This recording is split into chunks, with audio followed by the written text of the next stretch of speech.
Hello travelers, I'm Timothy French and we're in Manteo, North Carolina to continue on our quest to visit every town center in the state. So let's get started right here on Magnolia Lane where there's more shops, and there are. There's people up there at the free wine tastings right now. Sip in, stroll, wine slushy of the day, Pete's. Oh yeah, that sounds good. A lot of people walking around here. It's about 5:30, 6 o'clock. Kind of in between times where everybody's going back to get ready to go out to eat.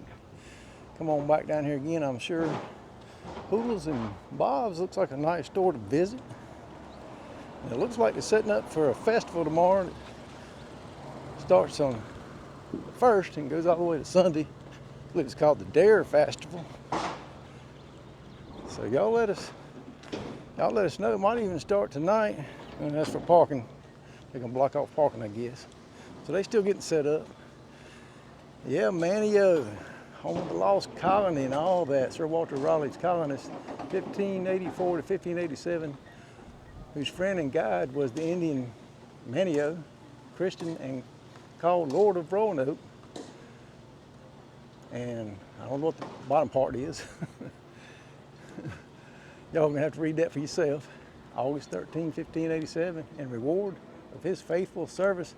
Yeah, he went with White back to England to learn how to be a liaison between the settlers and the Native Americans that were living here.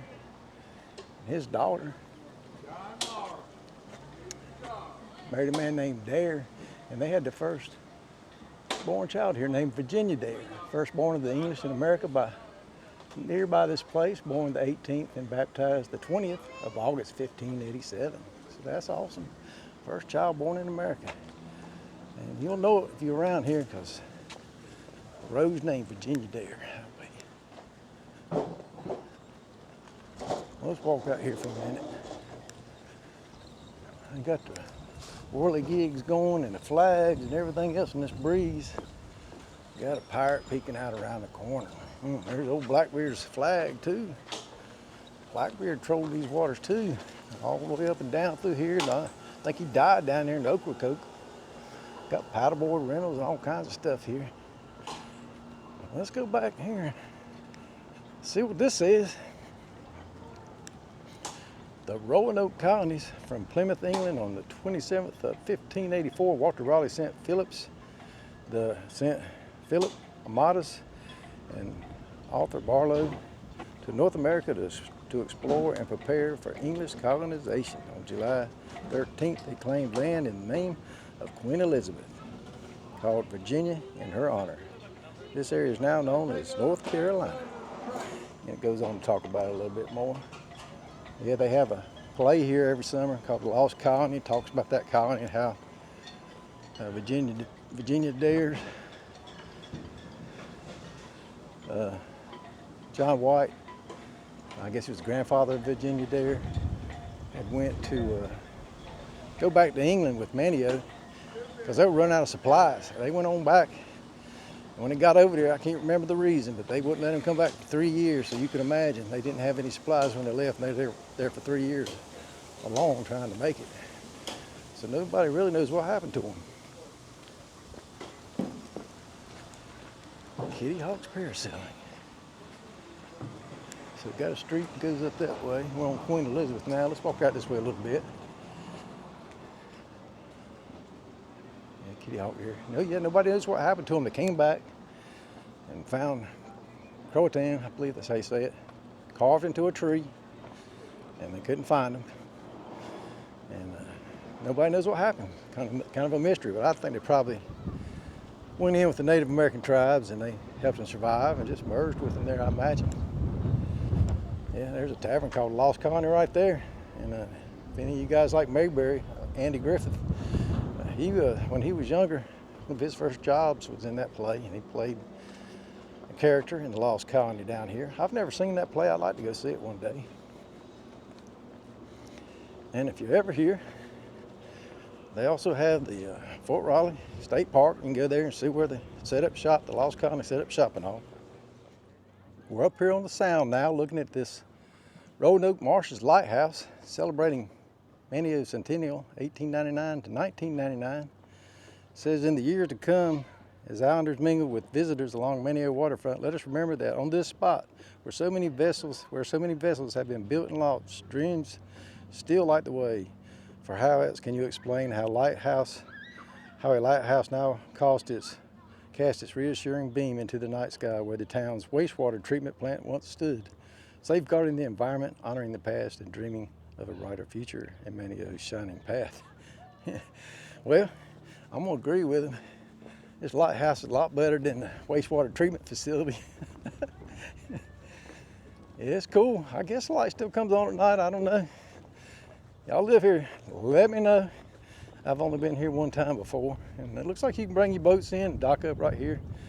If you're doing the intercoastal and all that, maybe the Great Loop. You can see the bridge over there where everybody crosses. Yeah, we were out there all day on the Outer Banks. Started at duck about 6:37. Came on into Southern Shores, Kitty Hawk, Kill Devil Hills, and then Nag's Head, went out on the pier. I mean, I'm telling you, I was in Roanoke this morning. I did a Tarboro, which I'm gonna put out here shortly before these, and drove down here in the dark to get here early because I know duck can be crowded at times. I wanted to make sure I had room for old Rev since I was by myself. Nobody to watch me if I needed to back up in a tight spot. So I did. I got there early, and that was a beautiful walk. And I tell you what, I'm getting tired now.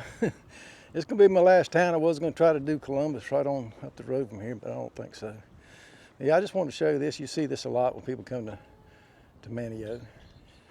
Well, let's go back into town and finish checking out this center. Now here's a look down Fernando Street. Got a little shop down there, looks like. And it's right off from the lighthouse there, but I don't think I'm gonna go there. I'm going up to the next street, past this Sleeping Inn.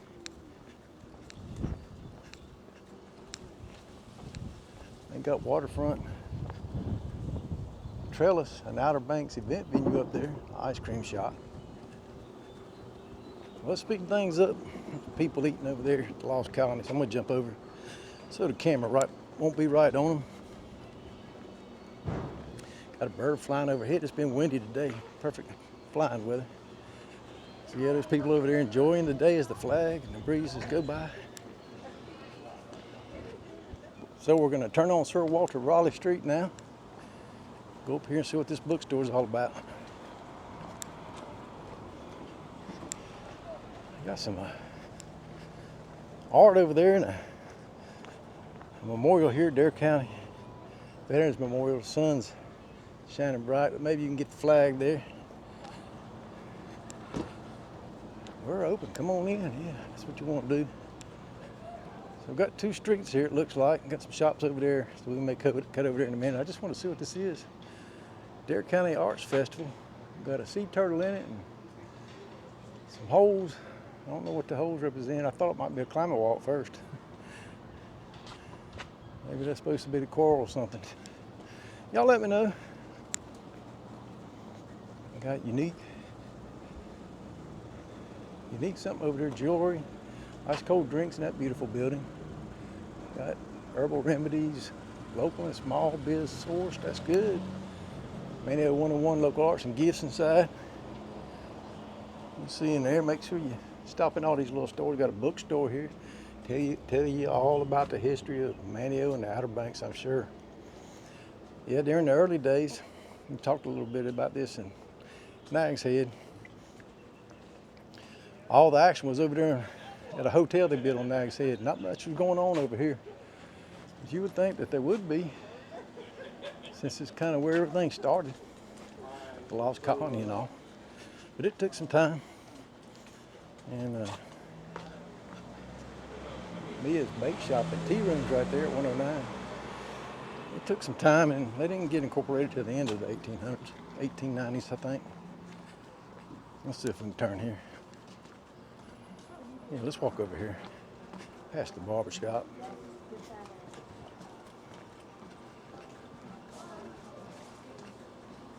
It's a cool place to have a barber shop. I imagine get your little trim there and probably get pretty good tips with everybody on vacation. Like these trees here. It's nice.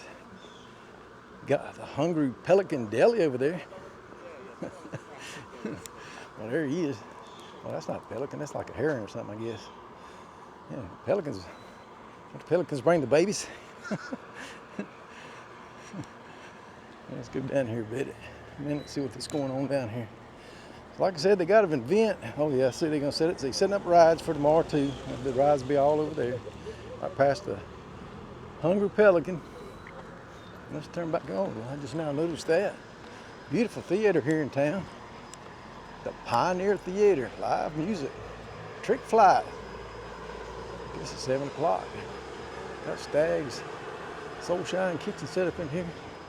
Got this nice little area they don't have to sell their wares and drinks.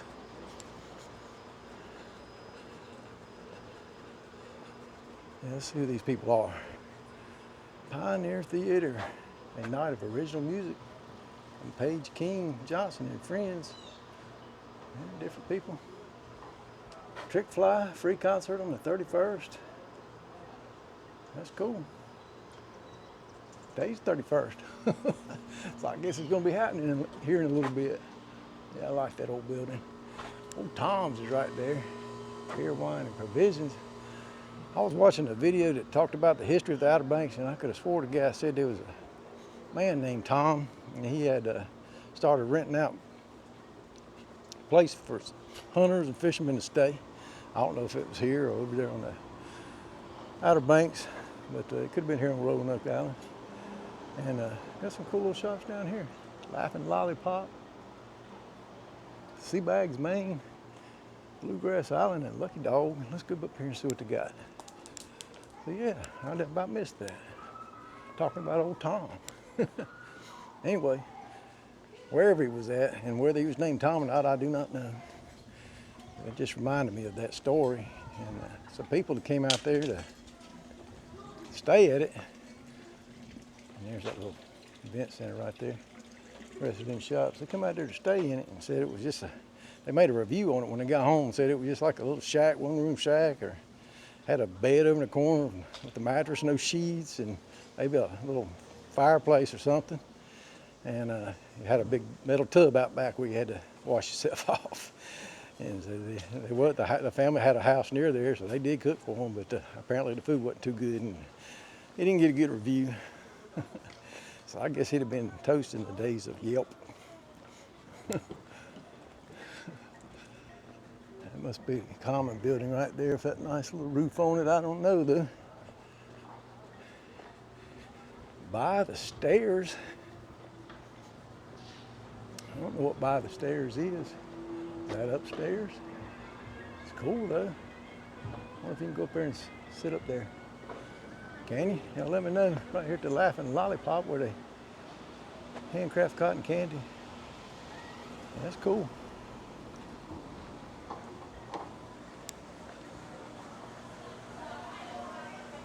So I hear people inside. Looks like you might be able to sit outside too. They sell rum balls, popcorn, and cotton candy. That's quite the mix. No wonder it's called the Laughing Lollipop. Got a bird hanging off a free library. So we're back on Queen Elizabeth now. Where we started, I think. We are. Sure enough. All right, well. Let's end it here. Walking by the Arts, OBX Arts Gifts, and Mossy, I can't even talk. Let's talk about Poodles and Bob. And the more shops. And the Sip and Stroll. I need to get me a sip. It's late today and I'm gonna call it right here. Hope y'all enjoyed this walk and talk tour of the Manteo Town Center. If you did, I appreciate it. I'd appreciate it if you'd like, subscribe, and share. Just like those kids said. Y'all take care.